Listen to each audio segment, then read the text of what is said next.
we're ready yet? Action? Yes.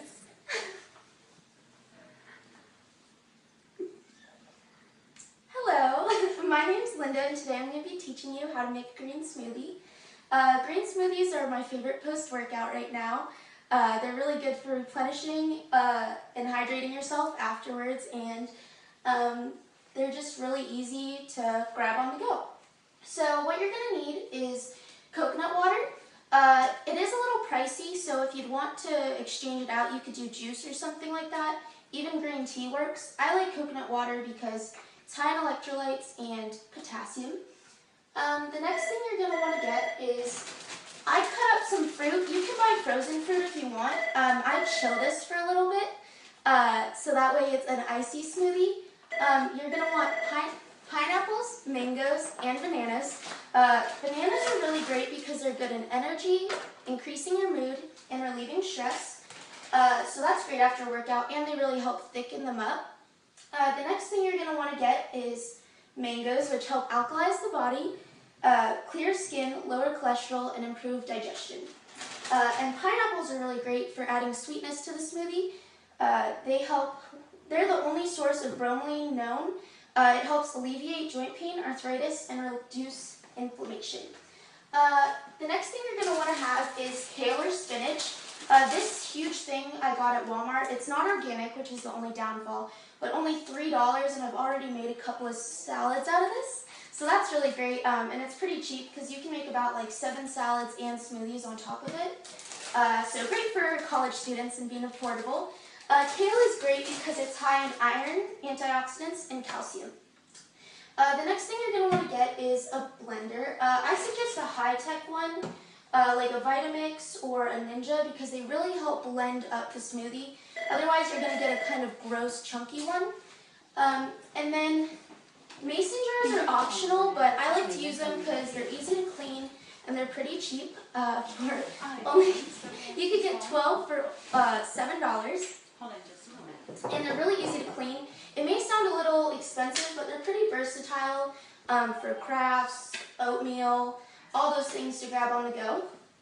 Another thing you can get is, this is optional as well, green superfood. This was about $18 on Amazon, but I've had it for over 6 months. It's really great for detoxifying your body. It has a ton of awesome nutrients in it, such as wheatgrass, barley grass, alfalfa, spirulina, spinach, chlorella, as well as acai, carrot, beet, raspberry, rose hips, pineapple, and maca. And it's got flaxseed, it's high in fiber, high in a ton of vitamins, and it really it tastes pretty green by itself, so it's really great to add into the smoothie to get those extra nutrients while not having to taste all green nastiness. So another thing you can add in if you want is lemon or ginger as a detoxifier, which will really help clean out your body, but I don't have any of that with me today. But it's a great option if you'd like to add to it. So what you're going to do is, I would suggest getting out a spoon just to make sure that it's not as chunky and gross. Oh, and over here. Just to make sure it blends up all. Okay, so first what you're going to want to do is take about, what I like to do is I like to make them for the week, so that way you only have to deal with the mess once. This way, instead of having to bring out a blender every week, or every single day, it's not going to be as hard and easy management. This way you just get it done once, and just one-time cleanup. So what I'll do is I'll leave 2 smoothies in the fridge, and 5, I make about 7. This is going to make about 3 or 4. You're going to put 2 in the fridge, and then 5 in the freezer, and every time you take one out, just put another one from the freezer into the fridge. So that way they're not as soupy and gross tasting whenever you get them out. And that way you have them for the whole week, and it won't have to be as disgusting and soupy tasting, like I said. Okay, so if you're going to want to make one, I would suggest just halving this. But since we're going to make some for the week, what you're going to do is take about 1.5 cups of coconut water.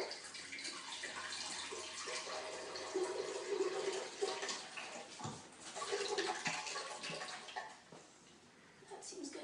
And you can always add more in. this fruit I chilled, but I let it defrost for a second, so that way it's not as hard to blend up.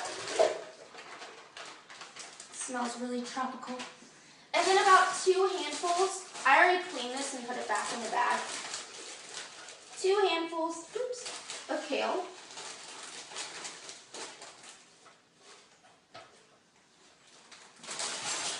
And also, if this green stuff is a little too green for you, you can always add like truvia or honey, because it is pretty vegetable tasting, and I know not a lot of people like that.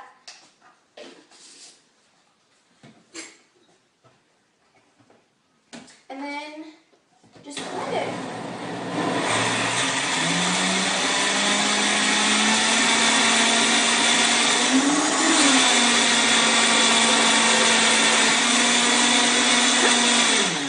You might have to turn it off halfway through and just push it down a little bit. So that way it gets in there, because it can get stuck.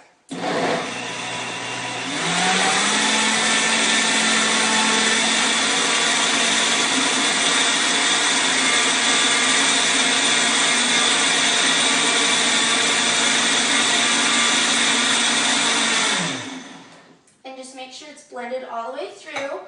It comes out to be a nice, really pretty green color. And it's pretty thick already. Oops. Spilling it all over the place. And there you go. Green smoothie. Does anyone have any questions? How does it taste? Okay, we'll try it after the video. Okay, It tastes really tropical. You can. Oh, and that's the other thing. You can always replace this. If you don't really like pineapple and mango, you can replace it with like strawberries, berries, just about 2 cups of fruit, 2 handfuls of your favorite green like kale or spinach, a liquid base like juice, green tea, coconut water, almond milk, and then you can add a detoxifier like lemon or ginger, and if you want you can add like protein powder or green powder. How many calories are in it? Oh, well, I actually calculated that before this. Coconut water, the amount we used, has about 10 calories. The kale has about 33. Pineapple has about 82 for a cup. 99 calories for a cup of mango, and about 100 calories for a banana. So you're looking at about 345 or 339 in between there. So that's how many calories there are. Thank you.